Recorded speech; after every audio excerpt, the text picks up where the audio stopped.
साहब बराबर कहे कि चंदा मामा सबके मामा, शिव घर के बाबा। और आप सभी गुरु बहन से हम लोग सुने भी हैं, वही शिव की पूजा करके हमारा आपका मन प्रफुल्लित नहीं हो पाता था, जितना मन नहीं समझ पाता था। लेकिन उसी शिव को जब गुरु मान करके चले हैं तो बड़ा मन प्रसन्न होता है, आनंदमय होता है। आप ही से लोग से सुबह से सुने हैं, क्योंकि यहाँ काहे होता था, क्योंकि शिव की पूजा करने के लिए, क्योंकि वह शिव तो सबका है। इसे साहब वो बार बार कहते रहे कि जो सबका होता है ना वो किसी का अपना नहीं होता है। तो हम महादेव की पूजा हम मंदिरों में करते थे या घरों में जैसे भी करते थे, समझते थे कि वह सबका है। लेकिन उसी शिव को जब वह उनको अपना गुरु मानते हैं, अपना गुरु बनाते हैं, वो आपका अपना होता है। और जब शिव को अपना गुरु, जो ही आप अपना शिष्य मानते हैं, उनको अपना गुरु स्वीकार करते हैं, तो गुरु शिष्य की जवाबदेही लेता ही लेता है, वो लेगा ही लेगा। और वह गुरु होंगे कैसे, तो 3 सूत्र बताया गया, बहुत समझाया गया 3 सूत्र पर, इसलिए सूत्र आप लोग समझ ही गए होंगे। जरूरी है कि उस जगह हम खड़ा रहें।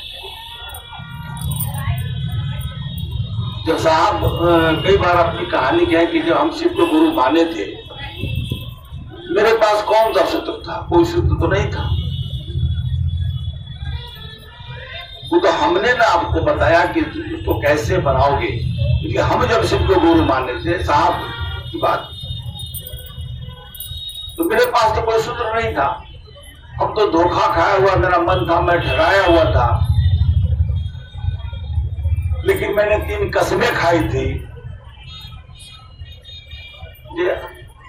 शिव को गुरु माने थे, शिव को भगवान समझ करके, और 3 कसमें खाई थी, और उस कसम पर वो खड़ा रहे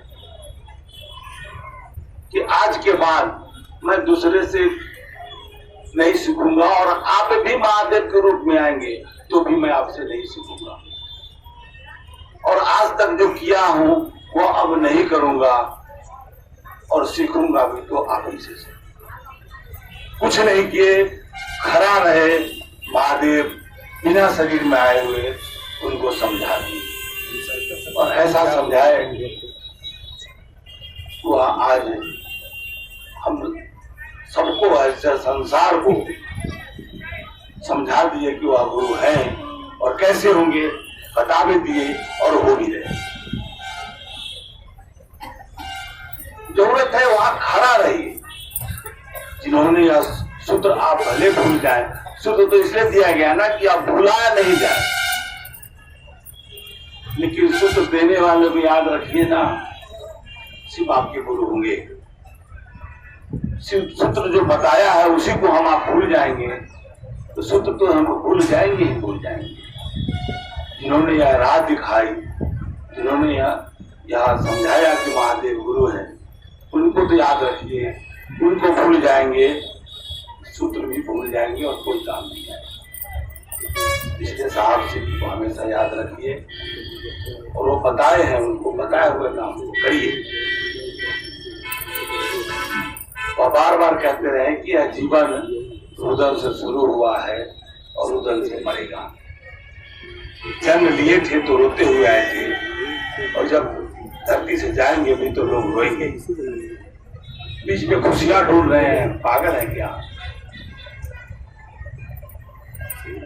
खुशियां मिलेगी उसी को पकड़ के, उसी शिव को अपना बनाइए। जीवन में सब कुछ मिलेगा।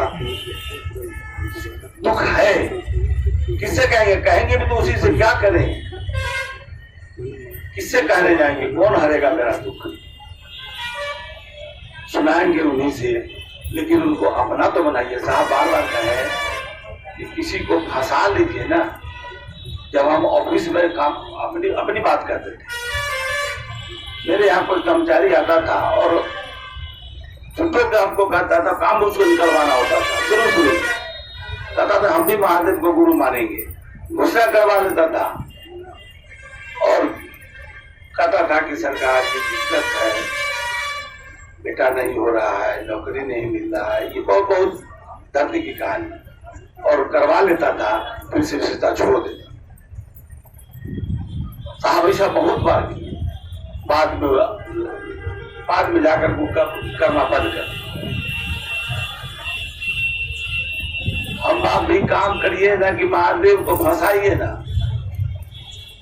उनको अपना बनाने का प्रयास करिए, बाकी कमा उसी में घुसाइए, क्या दिक्कत है? जीवन में तो दुख ही है, लेकिन उनको पहले अपना बनाने का प्रयास करिए। अपना बनाइएगा कहाँ, अपना समझने का प्रयास करिए ना, और तब समस्या सुनाइए। और समस्या भी सुनते हैं, खूब सुनते हैं, सुनाइए। सुनाने का ढंग होना चाहिए। जब उनसे एक रिश्ता जब तक नहीं बनेगा, कोई भी हो, अभी भी बताया गया कि लौकिक और पारलौकिक दोनों मनोसोतापूर्ण होते हैं, लेकिन कैसे? शिष्य बनने पर। शिष्य बनेंगे तब ना, शिष्य बनेंगे कैसे? उन्होंने जो कहा है उस काम को करेंगे तब ना।